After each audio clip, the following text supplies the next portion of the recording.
విజయవాడ గిరిపురం వద్ద ఉద్రిక్తత చోటు చేసుకుంది. హిజ్రాల వేధింపులు తాళలేక ఓ మహిళ ఆత్మహత్యకు పాల్పడింది. దీంతో స్థానికులు రోడ్డుపై బైఠాయించి నిరసనకు దిగారు. పోలీసులు ఘటనా స్థలికి చేరుకుని పరిస్థితిని పరిశీలించారు. పరిస్థితి ఉద్రిక్తంగా మారడంతో నిరసనకారులతో పోలీసులు చర్చలు జరిపారు.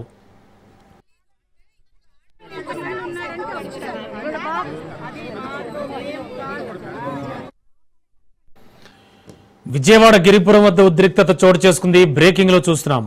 హిజ్రాల వేధింపులు తాళలేక ఓ మహిళ ఆత్మహత్యకు పాల్పడింది. దీంతో స్థానికులు రోడ్డుపై బైఠాయించి నిరసనకు దిగారు. పోలీసులు ఘటనా స్థలికి చేరుకుని పరిస్థితిని పరిశీలించారు.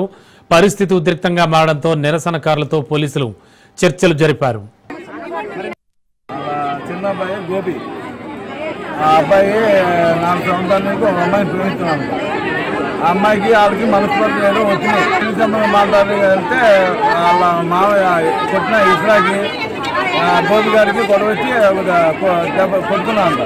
కొట్టుకొని గోపి గారి మీద కేసు పెట్టి పోలీసులు వచ్చి ఆమె తీసుకెళ్ళిపోయారు.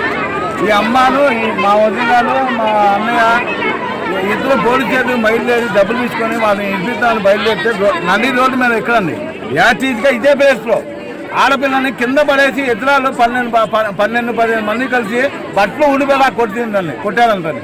ఆమె మనసురాలు చెంది అలా ఊరేసుకుంది. 5 రోజులు అయింది కేసు పెట్టి.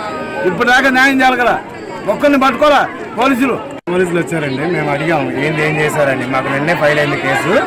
ఈ కేసు ఫైల్ అయింది కాబట్టి ఎంక్వైరీ చేస్తాం, అరెస్ట్ చేస్తాం అంటున్నారు. కానీ జరిగి కూడా మేము 5 రోజులు అయిందండి కేసు పెట్టి. ఆమె చనిపోయిన రోజు కూడా పోలీస్ స్టేషన్ ముందు ధర్నా చేసాం. ఆడవాళ్ళందరం పోయామండి, పేటలందరం పోయాము, ధర్నా చేసాం. కానీ ఏ విషయం ఏం తెలదండి. ఇంతమంది కనీసం ఒక్కరినైనా పట్టుకోలేదండి. అసలు ఏం జరిగింది అనేది ఏ ఎంక్వైరీ లేదు. ఇప్పుడు మేము ఇక్కడ నిల్చున్నామని ఇప్పుడు వచ్చి అడుగుతున్నారండి. ఇది ఎంతవరకు న్యాయమని చెప్పండి. ఒక మనిషిని ఆడగలుగుతుంది సరే, ఇంట్లో 3 వేళకి ఏదో గొడవ అయింది, వాళ్ళిద్దరూ ఏదో కొట్టుకుని అరుచుకున్నారు. పిల్లోడు పెద్ద ఆయన సరే కొట్టాడు, సరే బయటకు వచ్చిన తర్వాత కేసు పెట్టారు, లోపలికి తీసుకెళ్ళాడు. వచ్చిన తర్వాత ఏదంటే సానుకూలంగా మాట్లాడుకున్నాను. ఒక విజ్రాలను పిలిపించి మన చుట్టాలే కావచ్చు విజ్రాలు ఒక నడి రోడ్డు మీద ఒక ఆడ మనిషిని ఒక మగాన్ని ఆ రకంగా బట్టలు తీసుకుంటే ఏ మనిషి అయినా ఏ ఆత్మగౌరవమైన ఆడది ఏదైనా బతుకుంటారండి. ఇలాంటి పరిస్థితి చేయొచ్చా అండి చెప్పండి. ఏదైనా న్యాయంగా ఉందంటే మేము కూడా సైలెంట్కి వెళ్ళిపోతామండి.